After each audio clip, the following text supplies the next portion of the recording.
In 1792, the United States government made a promise to its people. And then, to make absolutely sure that promise would never be broken, they made breaking it a capital offense. That's not a metaphor. Under the Coinage Act of 1792, any officer of the U.S. Mint found guilty of debasing the nation's currency, of fraudulently diminishing the weight or purity of American coins, was to be punished by death. Death for tampering with money. To a modern ear, that sounds extreme, barbaric even. But spend a few minutes inside the world of 1792, and it starts to sound like the most rational law ever written. The founders of the American Republic were not naive men. Most of them had lived through the collapse of the continental dollar, the paper currency printed during the Revolutionary War. By 1780, continental notes had lost 97% of their value. Soldiers went unpaid. Supply chains disintegrated. George Washington wrote that a wagon full of money could barely buy a wagon full of provisions. An entire generation of Americans had watched, helpless, as their savings, their wages, and their savings evaporated. Not through any personal failure, but through the deliberate choices of the men who controlled the money supply. So when Alexander Hamilton sat down in 1791 to design the monetary architecture of the new republic, he was not building a theoretical system. He was building a firewall, a moral and legal barrier between the ambitions of government and the earned wealth of ordinary citizens. The Coinage Act of 1792 was that firewall, and its logic was elegant in its simplicity. The American dollar was defined as a fixed, specific weight of silver, 371 1/4 grains, roughly 24 grams. Not approximately, not subject to adjustment. Exactly, $1 was 24 grams of silver. The definition was mathematical, not political. You could not vote to change it. You could not pass a law expanding it. It simply was. The gold eagle coin was defined at the same time. Its ratio to silver was fixed. The entire monetary system was anchored, not to the goodwill of a king, not to the discretion of a central banker, but to physical reality. To matter that existed independent of human decree. This was not an accident, it was a philosophy. Hamilton called it monetary honesty, the idea that a dollar should mean the same thing on the day you earned it as on the day you spent it. That the government had no more right to silently shrink the value of your savings than it had to reach into your pocket and take the coins directly. In fact, Hamilton saw no meaningful difference between the two. Both were theft. One just left fingerprints. The death penalty for debasement was the enforcement mechanism of this philosophy. It said, we understand that the temptation to inflate, to print, to quietly dilute is real. It is always real. Governments have always felt it. Emperors have shaved coins. Kings have debased currency. And we are telling you now, in law, that this republic will not do that. And, to prove it, we are making the consequence as severe as consequence can be. For roughly 80 years it worked. The American dollar held its value. $1 in 1800 bought roughly what $1 in 1860 bought. There were fluctuations. War, panic, boom, bust. But the anchor held. The firewall stood, and then, slowly, almost imperceptibly, someone began to take it apart. The first stone was pulled from the firewall in 1873. And to this day, historians argue about whether it was an accident or a crime. The Coinage Act of 1873 was a technical, bureaucratic piece of legislation.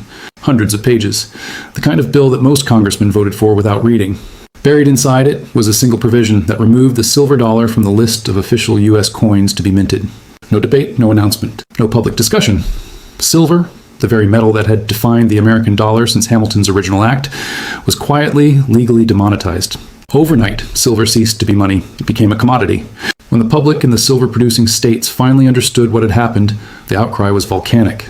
They called it the crime of 73. Farmers who had borrowed in silver-equivalent dollars now had to repay in gold dollars, which were scarcer and therefore more valuable. Debtors across the American West were crushed. The political shockwaves lasted decades, eventually producing the populist movement, William Jennings Bryan's famous Cross of Gold speech, and a bitter national debate about who money was actually for. But the crime of 73, as devastating as it was, still left the gold anchor in place. The dollar was still tied to something real. The firewall had a crack, but it was still standing. The second blow came in 1913, and it was structural. The Federal Reserve Act created a central bank for the United States, an institution that could, for the first time, expand and contract the money supply in ways that no individual mint worker or treasury official controlled. The arguments for a central bank were legitimate. Panics were real. Bank runs were devastating. The economy needed a lender of last resort. But a central bank is also, by its nature, a mechanism for what Hamilton feared most: the discretionary management of money by men with interests of their own. The Federal Reserve was nominally independent, but it was staffed by bankers, advised by bankers, and, as later events would prove, deeply susceptible to the financial and political pressures of the moment. The dollar was still technically backed by gold. The firewall was still nominally in place, but the institution that would eventually dismantle it had been built and positioned. 20 years later, the third blow landed. And this one was not subtle. In April 1933, President Franklin Roosevelt signed Executive Order 6102. American citizens were ordered to surrender their gold coins, gold bullion, and gold certificates to the Federal Reserve. Not requested, ordered. The deadline was May 1st. Failure to comply carried penalties of up to 10 years in prison and a $10,000 fine, which, adjusted for inflation, is roughly $220,000 today. The government set the surrender price at $20.67 per troy ounce. Citizens handed in their gold at that price. Then, months later, the Roosevelt administration revalued gold at $35 per ounce, a 40% jump. In a single maneuver, the government had confiscated the population's most inflation-proof savings, devalued the currency by 40%, and transferred the windfall gain directly to the Federal Reserve's balance sheet. Every American who complied lost 40% of the real value of their savings, not through market forces, not through bad investments, but through a decree signed in the Oval Office. Hamilton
Be spent on what, by whom, and within what time frame. The issuing authority, the central bank, retains the ability to modify those parameters without the intermediary of a commercial bank. Think about what that means in the context of financial repression. Today, if you are concerned about inflation eroding your savings, you can take action. You can convert dollars to gold. You can buy equities. You can purchase real estate. You can move into foreign currencies. You can hold crypto assets. The tools available to you are imperfect and require resources and knowledge, but they exist. The exit is available. A fully implemented CBDC with programmable parameters could change that. If the central bank can set expiry dates on currency, forcing spending within a certain window to stimulate the economy, then holding cash becomes impossible. If the CBDC system can restrict purchases of certain asset classes, say foreign currencies or precious metals, then the hedges that currently protect wealth from inflation can be algorithmically closed. In 1792, the protection against debasement was a law with a death penalty. The trust in money was enforced by human sanction. In the CBDC world, trust is replaced by something else entirely. Algorithmic compliance. You do not need to trust the issuer because you have no choice. The code enforces the rules, and the entity that writes the code decides the rules. Hamilton feared a government that could reach into your pocket. A programmable CBDC is a government that controls the pocket itself. The fourth answer is being written in open source code, and it began with a pseudonymous white paper published in 2008 by someone who called himself Satoshi Nakamoto. Bitcoin is, at its philosophical core, a Hamiltonian project. Its total supply is fixed at 21 million coins. Hard-coded, immutable, enforced by mathematics rather than law, no central authority can expand the supply. No emergency can justify printing more. The scarcity is absolute. The rules are public. Anyone can verify them. No one can change them unilaterally. Whether Bitcoin fulfills this promise in practice, whether it can achieve the price stability and universal acceptance required of a true monetary standard, remains genuinely contested. Its volatility is real. Its accessibility barriers are real. Its environmental costs are real. The history of monetary systems suggests that the transition from one standard to another takes generations and causes enormous disruption. But the philosophical argument Bitcoin makes, that sound money requires rules that no human authority can bend, is not new. It is the argument Alexander Hamilton made in 1791. It is the argument that produced the most stable monetary period in American history. It is the argument that was systematically dismantled over 2 centuries by governments that found the temptation of monetary flexibility impossible to resist. We do not yet know which of these 4 answers will shape the monetary system of the 21st century. It is possible that all 4 coexist in tension for decades. A dollar-centric West, a commodity-anchored BRICS bloc, a CBDC infrastructure quietly expanding beneath both, and a parallel digital sound money system running in the margins. The architecture of the next monetary order is being built right now in decisions that most people are not tracking, by institutions that most people do not understand. The story we have told today is not primarily about economics. It is about a question that every civilization in history has had to answer. Who controls the unit of trust? Money is not wealth. Money is the language through which wealth is communicated, stored, and transferred. And like any language, it can be truthful or it can lie. The Coinage Act of 1792 was an attempt to write a constitution for honest money, to encode into law the principle that the unit of trust could not be manipulated for the benefit of the powerful at the expense of everyone else. That attempt failed, not in a single catastrophic moment, but gradually through a series of compromises that each seemed reasonable in isolation.